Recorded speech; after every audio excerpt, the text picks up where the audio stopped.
Welcome to Wisdom Journey, the podcast where we explore the path of building an online business from the ground up. Here, I share my wins, struggles, lessons, and experiments so you can learn, adapt, and grow alongside me. I also interview experts in their respective field. Whether you're just starting out or looking for new strategies to scale, this is your space to find inspiration and practical wisdom. I'm your host, Wisdom Okonkwo, and I'm excited to take you on this journey. Okay. Today on Wisdom Journey, we're joined by someone who has not only stared down stagnation, but destroyed it. Todd Hagopian, known globally as the Stagnation Assassin, has generated over $200 million across 4 major turnarounds and created more than $2 billion in shareholder value through explosive transformation strategies at Berkshire Hathaway, Whirlpool, Illinois, Two Works, and more. But Todd's story isn't just about business. It's about weaponizing adversity. After years of battling or diagnosed by bipolar disorder, burnout, and near-collapse moments at the height of his career, Todd built a system to harness the creative, explosive focus of hypomaniac thinking without the chaos. That system, the HOT system, has become a roadmap for leaders, creators, and business owners who feel stuck, plateaued, and exhausted from pushing with no results. Today, Todd is here to help creators and online entrepreneurs understand what stagnation really is and how to declare war on it in a practical, sustainable way. Todd, welcome to the show. Thank you so much for having me. This is going to be great. Yeah, Todd, you call yourself the Stagnation Assassin. You know, before we dive into the conversation, how did you come to get that name? Well, yeah, and I know you do a lot around branding and creating your own brands and stuff like that on this show, and it's great to talk about this because sometimes you have to really think about who you want to serve, right? And what I was seeing out there is there's this growth consulting and there's this crisis consulting in business, right? There's 10% of the companies are in this growth mode and they're willing to pay for consultants to come in and help them grow real fast. And then 10% of the companies are dying and they're willing to pay consultants to come in and fix them, right? But there's this big 80% of companies that just are not growing and not yet dying, but they're stagnating. Okay, and they're starting to lose their talent, and they're starting to forget how to innovate, and they're starting to protect their sacred cows and not do new things and think differently. And I was like, those are the people I want to serve. But the problem is those people don't have the urgency, right? They're not trying to grow at 20%. They're not trying to fix their business before it dies. So how do you really get that message across that it's a war and that you have to attack it right now? Otherwise, you're going to find yourself in that crisis consulting. And that's where the Stagnation Assassin came to be, is where we started saying declare war on stagnation, and then how do you get that message across? We're going to have an assassin for stagnation, and we're going to have a series of frameworks that can really just attack stagnation in a meaningful way, but also just convince business owners that this is something you have to take seriously on your way down, or even as you start to just stagnate out. And it's really resonated across businesses. Yeah, I'm curious, we've been talking about stagnation. What exactly is it? And why do you think it's so dangerous? Yeah, so stagnation is really, really common in businesses, and these things will sound really familiar if you're in business. Things like, we've always done it this way. Things like, somebody leaves and we're just going to either not backfill them, or we're going to backfill them with somebody younger and cheaper that can kind of do most of what they were doing before. Things like the market's growing at 7%, we only grew at 5%, but because of X, Y, Z, you know what I mean? And coming up with excuses on why you're not growing faster than the marketplace. And what stagnation really is basically managing for yesterday when tomorrow's in front of you, right? So you haven't, you're not dying fast, but you're slowly dying because you're not innovating anymore. You're not bringing in new talent. You're not challenging the status quo. You're not thinking differently. You're trying to protect your old revenue instead of going after the revenue of tomorrow. That's what stagnation is. Oh, I love that. As someone who's survived the burnout, breakdowns, and even a bipolar diagnosis, What's the biggest misconceptions you've noticed people, creators, online business owners have about feeling stuck? Yeah. So people often feel like they have so much to do and that's why they're stuck, right? I have so many things to do. How can I possibly get these all done? And what I try and teach people is there's not that many things that you need to do. Okay, you might have 100 things, but if you mapped them all out and tried to figure out what is going to drive the most profit, there's probably only 7 of those 100 things that are going to drive the most profit for you. Okay, and that's the 80-20 squared principle, right? 20% of your activities are going to drive 80% of your results. That's the Pareto principle that a lot of people in businesses know. The 80-20 squared principle is 4% of your activities is going to drive about 64% of your results. And the idea there is out of the 100 things that you could choose to do, there's about 4 of them that are going to make the biggest impact. And what I think that people make the biggest mistakes in when they're trying to build their brand or build their business online is they're worried about the 100. And what they really need to do is put all their time and effort into those critical 4, those vital few. Yeah, I like that. One of the system I mentioned at the beginning of the episode is the HOT system. What's that, and how can we apply that system? Yep. So the HOT system is a series of frameworks that are bipolar-inspired business methodologies. And so it's important to realize that these are not meant for bipolar people. These are meant for people who do not have bipolar, who are willing to try to get breakthrough results by thinking differently. And so what I did when I became bipolar, when I got diagnosed as bipolar, is I tried to systematize these so that I could continue managing that way, even though the medicine had kind of mellowed me out and knocked down my bipolar symptoms. So I systematized this and was able to replicate it. And then I realized I could teach that to other people. So that's what the HOT system is. But it's a series of methodologies. I'll kind of tick them off, and then you can tell me which ones you want to dive into. But first one is grandiose goal setting. Okay, so everyone always says under promise, over deliver. And I always say that that's for losers. Okay, you don't want to under promise, over deliver. You know, if you promise 6% and you get 8%, and I promise 25% and I only get 19, I'm still going to get the promotion. I'm still going to get the next client. You know, I grew 2.5 times faster than you. You have to learn to set real big goals and not be afraid of that, but also get your team to buy into the goals and really go after these really grandiose goals. The other one is the 80-20 matrix that I talked about, so the 80-20 squared principle. And then the cool one is the Karelin method, and this is the Karelin method of extreme productivity. And the idea behind this is you have 3 metrics. You have activity, number of hours you work, right?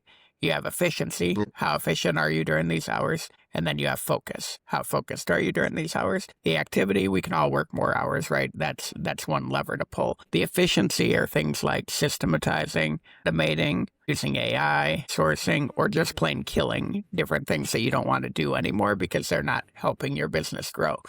And then the focus is going back to what I talked about before, these 4 to 7 things that are going to drive all of your profit. And your calendar does not lie. Take a look at what your calendar says. See what you're doing every day. And what you're going to find out is that that's what your priorities really are. If you were to take everything off of that calendar that doesn't adhere to those top 4, and then you fill your calendar with activities surrounding those top 4 things, you are going to be hundreds and hundreds of % more productive, because instead of a half hour on 100 things, you're going to be spending 10 hours on the 4 things that are the most important. And then there's some other ones that are more geared towards larger businesses, but the last one I'll touch on that does gear towards small businesses quite a bit too, is the orthodoxy smashing innovation. And this is how you can make more money than any other framework. So you take orthodoxies, which are things that everyone believes are true inside of a particular industry, and you just ask a simple question. What if that wasn't true? What would I do if that orthodoxy was actually false? And then you play it out and you strategize and you see what that would look like. And you will run into a couple of these orthodoxies that you just start realizing are probably not true anymore, but people have thought they have been for 20, 30, 40 years.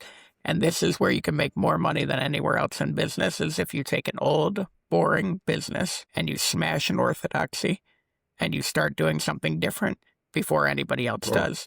And it's just an incredible innovation technique that's super easy, but also extremely effective. Yeah, I love that. I want us to, ooh, I want us to look at the 80/20 Sure. reality matrix. I want us to a bit to double down on that a bit, Yep. because for creators, online business owners, they have a lot of things they could possibly be Yeah. doing, and most of them it's just them, right? And if probably they have maybe a freelancer, Yep. maybe a virtual assistant, and there's so many things that they could be doing at any point in time, Yep. and that's the reason why a lot of them get stuck and stagnant. And so the how do we actually go about diagnosing and say, okay, yeah, this is it, and this is what I should just double down beyond just the Yep. calendar method? Yep. So the 80/20 matrix of profitability is about looking at all the different activities or products that you have and all the different customers or customer segments that you serve. And so the problem with founders and small business owners, I've been a founder, am a founder right now, is that we often will chase the money, right? A new opportunity Yeah. pops up, you run after it because there's some cash involved. And, if I need to pivot my entire business to go after this $100, I'm going to go do that for a little bit because I need $100, But what you really need to do is get down into what do you want to do and who do you want to serve. So what you do in a traditional sense, if you have customers and you have products, you would label from the highest revenue customer down to the lowest revenue customer on one side, and you'd put the highest revenue product down to the lowest revenue product on the top, and then you do this matrix out. And what you end up doing is you figure out your most profitable customer and product combinations, and then your B customer. So you have your A customers and your B customers who are also buying those combinations. And then you have your A customers who are buying your products that you don't really like. They're the B products that aren't very profitable. And then you've got to have this huge group of people who are B customers buying B products. And the problem with founders is we spend a lot of our time down in that quadrant where it's the B customers, it's small customers buying products that aren't really our thing, but we know how to do them. And they cause a lot of complexity in your organization and in your time management. And so you end up spending a lot of time doing a product that you're not really that passionate about for a customer that's never really going to be that big. And instead of spending that 30 hours going after a large customer in a product you are passionate about or that there's a larger market for, you waste all this time down in this quadrant. So this matrix is all about treating the different matrices differently. So the top matrix, where you have your best products and your best customers, that's kind of like your bear hug matrix, right? You bear hug those customers and you try and get them to do more things with you because it makes more sense. It's a lot easier to build that customer bigger than it is to try and go out and find a new customer. But that bottom matrix, you really have to think about whether you even want those people as customers or whether you want to charge them a lot more for the added complexity, or whether you want to outsource that to somebody else and let them do the work, and you might make a little less money, but you can invest that time back into the more important customers. And then the other two matrices are about either raising prices or trying to move them from these products over into kind of your core products. So that's how you use the 80/20 matrix of profitability. Is it's really about segmenting customer product combinations and really getting focused on who you want to serve and what you want to serve them with, so that you don't start to get all strung out on 100 different options. Yeah. Well, can you share a story where you turned around the stagnating business by changing the way they think, not just what they do? Sure. So let's talk about, I was making grocery store scales of all things. So if you can think of just boring businesses, right? Grocery store scales. And so this thing is just about a $2,000 scale, and it's just got software in it, and it weighs meat, right? And so we were trying to save some money so we could lower the price of the scale because we were getting beat by our competitors. And so we were going through this process, and I got to the load cell, which is the thing that weighs, right? And they were like, this thing's $40. And I said, how much is a cheaper version? And they said $25. And I said, why are we paying the extra $15? And they said, well, it'll measure out one more decimal point. And I said, okay, tell me how that works. And they kind of walked me through it. It's a more precise scale, right? It measures out an extra decimal point. And I said, so what's that mean for the customer? And so they started going through it, and they basically said, well, if a customer is not allowed to round up, the grocery store is not allowed to round up. So if they get to weigh an extra decimal point, the meat might be another couple pennies. You know what I mean? Like, because now they get to charge for that extra decimal point. And I was like, wait a minute. So you're saying every single customer that walks up to the counter is worth like 6 more cents? And they're like, yeah. And I said, how many customers walk up to the counter every day? And we started doing the math out and realized that this $2,000 scale, if they replaced the old scale that was $1,500, they could save like $50,000 a year or make $50,000 more a year. Do you know what I mean? And so what we did is we took that and we said, okay, we're going to go to the market with this and we're going to tell this story.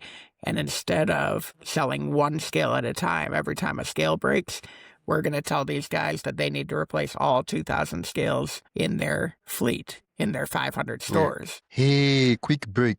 Before we continue, I'd love for you to join the Wisdom Journey newsletter. Every week, I share exclusive insights, tools, and behind-the-scenes updates to help you stay ahead in your own journey of building an online business. It's simple, practical, and built to help you grow. Sign up today for free at the link in the description. Now, let's get back to the episode. Do you know what I mean? Because you're going to save $50,000 a scale. And so it turned into where we used to sell $2,000 scales at a time. We started selling $2 million fleet renovations. And it was all because of just this random feature that we already had that no one knew had this benefit. And so we repackaged it, changed the go-to-market, changed the entire strategy, and actually did things that no one thought we could do, which was convince people to buy $2 million scales at a time. There's a few more cool stories if you want just one more real fast one, just so you can kind of get the juices flowing. But like, then I was building shopping carts. Okay. So another just super boring business, right? You just take metal and you bend it into a shape and then suddenly it's a shopping cart, right? Anybody can do this. And so what we found out is everyone thought it was a commodity, right? If mine's $75 and yours is $74, you get the sale. That's just how shopping carts were, you know?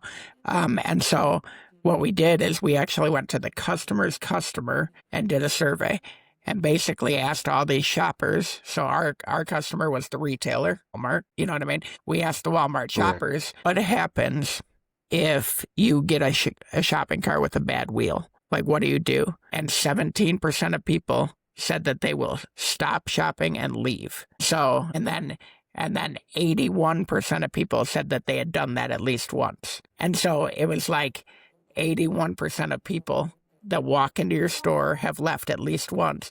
Then we asked some follow-up questions like, what happens if that happens? And people would say things like, I never go back.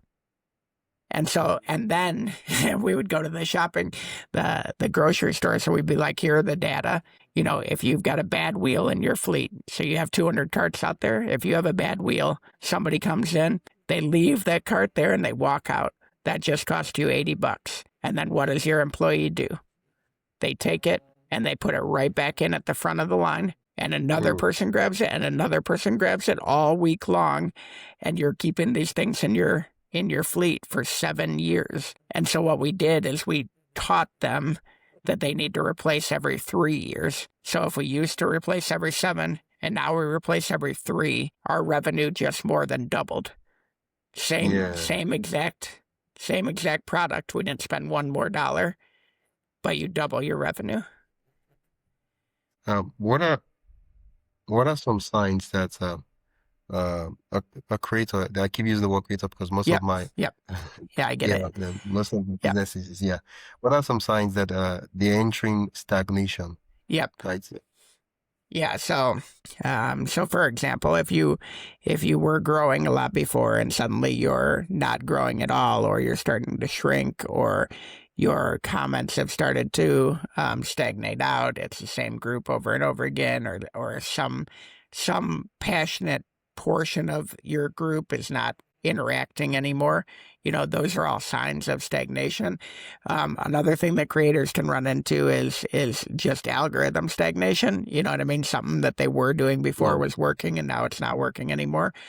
So I've got 90,000 followers on Twitter. There's been times where I stay at 72,000 for 3 months. There are other times when I go up 1,000 a week, for a period of weeks. And so what you have to look for is whenever anything's changing, you need to really dive deep and figure out what you're doing differently. It's usually something you're doing differently. It's not usually the algorithm, right? Either you've switched topics, or you've focused more on this product instead of that product, and you have not spent that extra time to make sure that the SEO and your marketing is on point on the different things that you're creating. That's a lot of it, but usually what it comes down to is two things for creators. One, activity, which means they're just not doing as much as they were before, right? It might just be a motivation thing or whatnot. Or a busy thing, and they just not doing as much as they were before. Or two, they get away from what's really important, which is adding value to your audience. You know what I mean? So it's really easy for us to be like, oh, we can make $8 a week if every single tweet we put in our book. You know what I mean? Or this one product that we have, it's so great because we'll make more money the more times we mention it. But if you start turning off your audience because you're hammering that home too much, you know what I mean? You'll start to see your numbers change pretty dramatically. So for creators, that's always a tough one. You really have to stay true. The people that do it the best really, really do. It sounds corny, but they really do care about their audience. And those are the people they're serving rather than trying to get the audience to serve you. Yeah. At the beginning of the episode, we talked about looking at your calendar and seeing what are the top 3 things and the top 4 things that you're doing that's bringing the results, and just double down on those things. Now, there will be a problem if, in the first place, the things I am doing are not exactly the best of the best things. So what I'm saying is that the best performing task did not even make it to my calendar. Yeah. And so what happens is that I'll be doubling down on, even though they might be the top 3 or the top four things, they're actually not the things I should be doing in the first place. But they just happen to be the best in a class of idiots. Yeah. Yeah. So there's a couple of things. There's the part about what are you the best at? And then there's the part about what can only you do, right? So you might be the best at writing copy, or doing the SEO on your posts. You know what I mean? Like, you might be the best at that kind of thing, but is that really the best use of your time? Or if you made 100 videos instead of 20 videos, and then you did all the work in the background behind them, if you made 100 videos, but you were to outsource all that back work that you could teach somebody to be the best at, you know what I mean? But only you can be behind the video camera, and making the videos for yourself. Anybody can figure out how to market those videos on YouTube. Anybody can put a Facebook ad together, that kind of thing. And so what you need to do is spend your time on either doing the things that only you can do, or the second thing that you can look for is kind of a max diff analysis, which is where you try and figure out what the customers want versus what they're getting today. Okay, so let's say everybody wants a 30-second YouTube video, right? Okay, well, they're getting a lot of 30-second YouTube videos today, and they're super easy to make. So there's not a whole lot of gap between what they want and what they're getting. Now, if somebody wants a 42-minute video, but there's not a whole lot of people doing them, you could actually, even if that's like the 5th highest thing that they want, you could actually make a lot of money going after it because there's a gap in the marketplace. So it's another thing to think about on so what can only you do, but then also what are your customers wanting, even if it's not their top 3, but what are they wanting that nobody's giving them in the marketplace and going after that gap. Sometimes it's the fourth or fifth thing, but it's the most profitable thing for you because nobody else is going after it.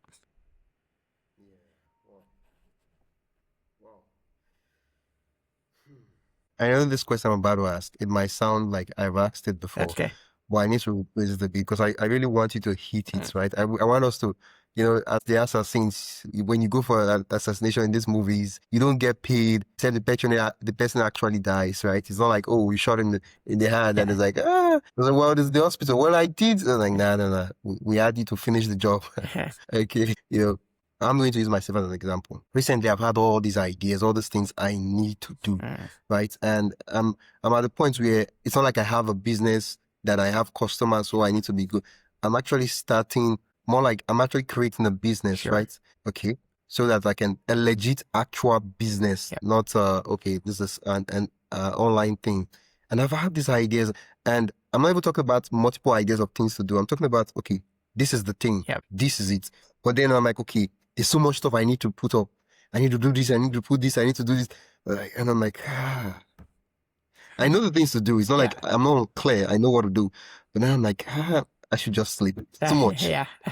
It's all about, I do a lot of ranking. Okay. So, and it's really important to me, to kind of list out all the things so as you come up with these ideas, right, you make a list of all the things you're thinking about doing and you start to come out with a grid. And a good one that a lot of people use is just the impact versus effort grid, right? So is it high impact or low impact?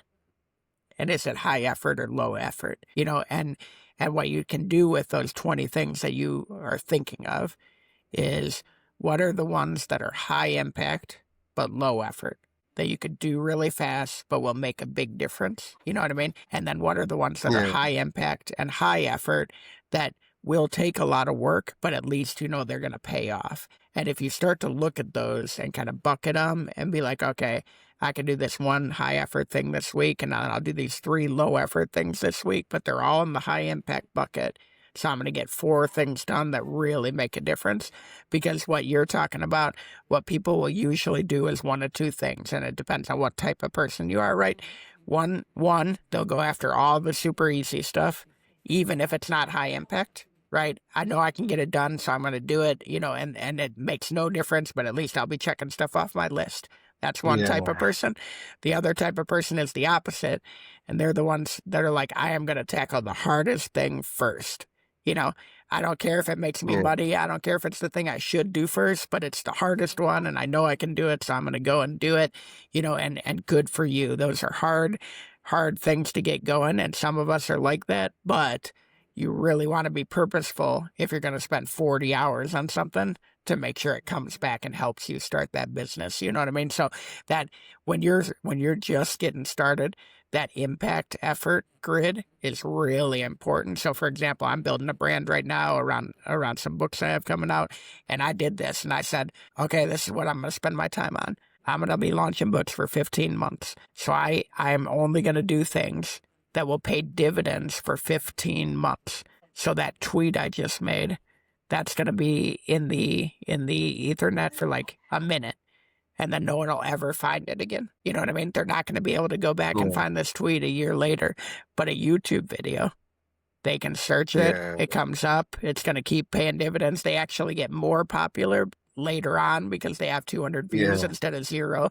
A website, if I were to write 3 more articles on my website instead of 3 more newsletters on LinkedIn, that's going to drive SEO to my website, drive traffic to my website. And then over time, that's actually going to get backlinks, and then more people will find me and this and that. So you start thinking about like all the different activities you can do. How much impact will they have? Those 2 examples, by the way, are the exact same effort. I could write an article on LinkedIn or I could write it on my website, but on the website, it pays lasting dividends. You know what I mean? So even though I have more folks on LinkedIn, the website's going to have a larger impact on me over the next 15 months. So that's kind of how I am building my brand, is starting to look at those decisions and making sure, this is the key phrase, make as much money as you can every minute of the day. And if you think about it in Well, that way, then you're always going to be thinking about, is this what I should be spending my time on right now? And that's yeah. kind of how I always come back to. Well, I have a couple of Sure. questions. While you were talking about the LinkedIn and then the blog post, I just realized that sometimes you could get to a point where you could actually kill two birds with one stone, or basically achieve two things. So you could write the same post and post it on the newsletter, and also post it on the website Yep. without having to go out of the way and do something else. I want us to take this question a bit further. We've gone through the I'm curious. I'm not sure I understand how because this is something I'm actually going to apply. What does the quadrants look like? Like, okay, probably I don't know. Maybe it's because it's Yep. money. It's like a high. Okay, yeah, it makes sense now. Yeah. So It makes sense. let me kind of walk through it. So give me an example of a business. Okay. Let's say, okay, let me use Yep. the one. I'm starting a local newsletter brand, a local news brand. Okay. Perfect. So let's say you have 4 different types of customers. Okay. Whether it's business folks, business students, business Oh owner. no, Okay. Go ahead. it's not a customer zone. I'm talking about the high impact, low effort you just Oh, worked okay, on. that You quadrant. just Yeah, worked through now. Yeah, Sorry, yeah, that quadrant. Okay. yeah. Yeah, so We'll get to the other one in a minute.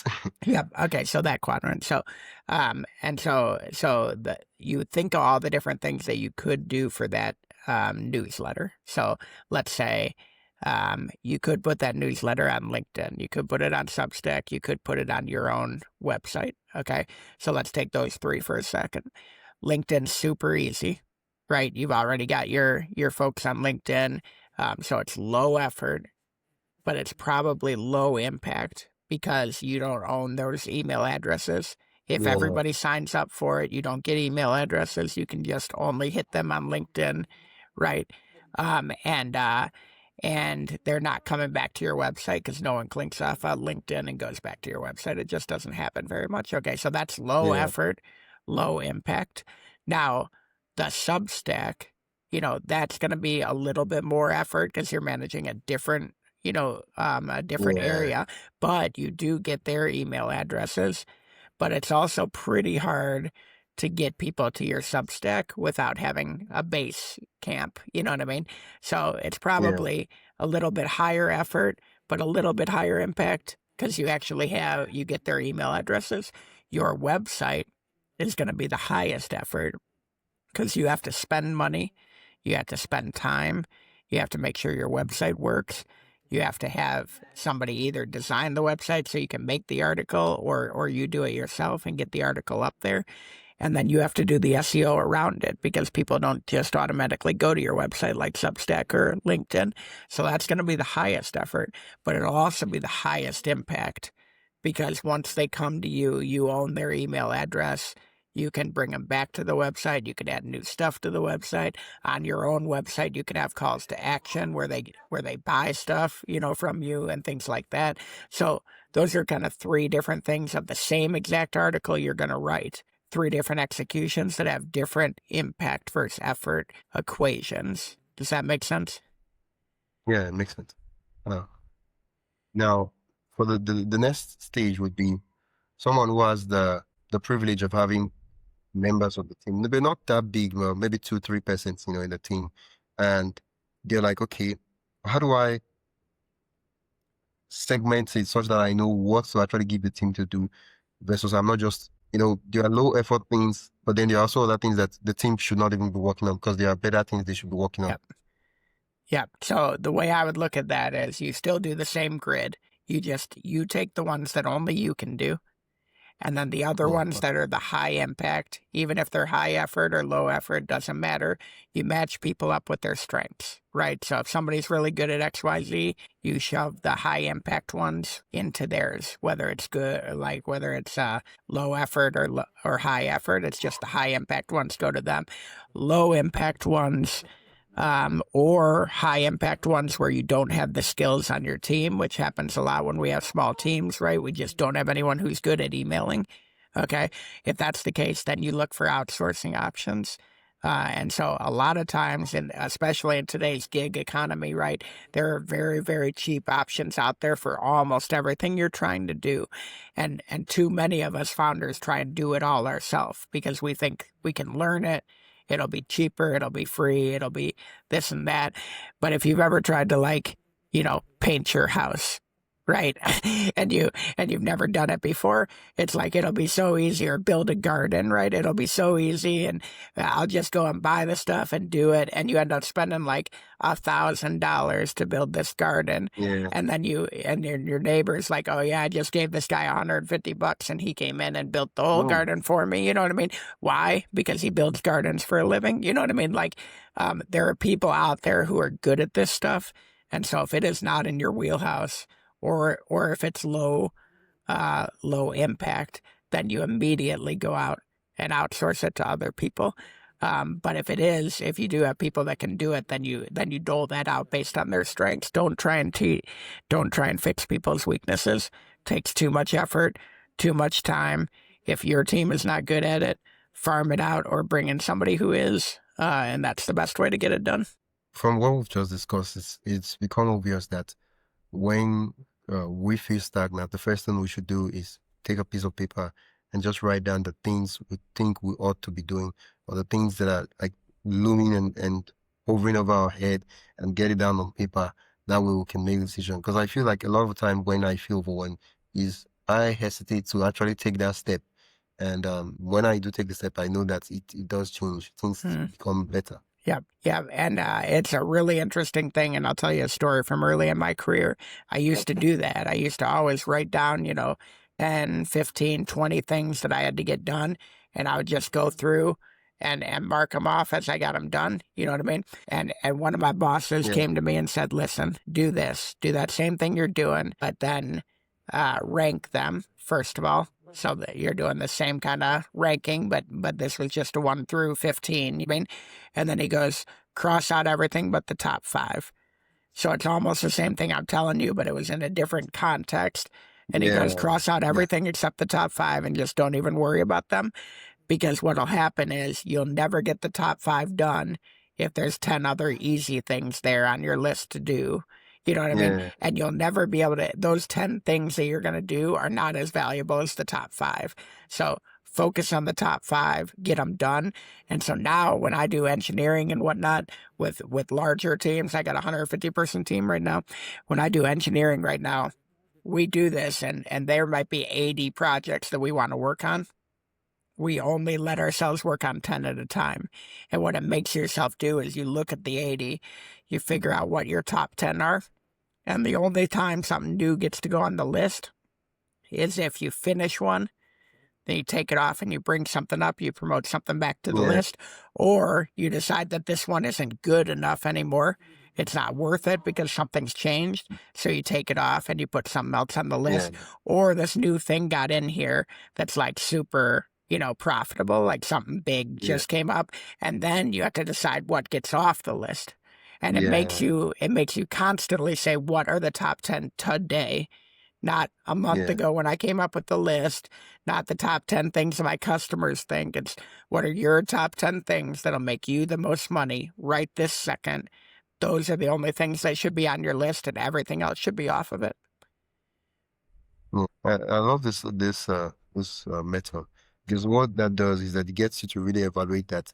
No, I already have 5 things that are more important than this. This idea is nice, but nah. Yeah. We just like things to do later. Yeah. It's really powerful, and they one thing that I like to always tell people is, poor people add things to their plate. Rich people multiply. So they're able to take things that they're doing and multiply, the effectiveness of it. But billionaires subtract. And what billionaires do is they take all this noise and they get rid of it. They either decide not to do it at all, or they have somebody else do it, and they focus all of their time and attention on the things that they can do to drive the most impact. And that's when you really make a difference.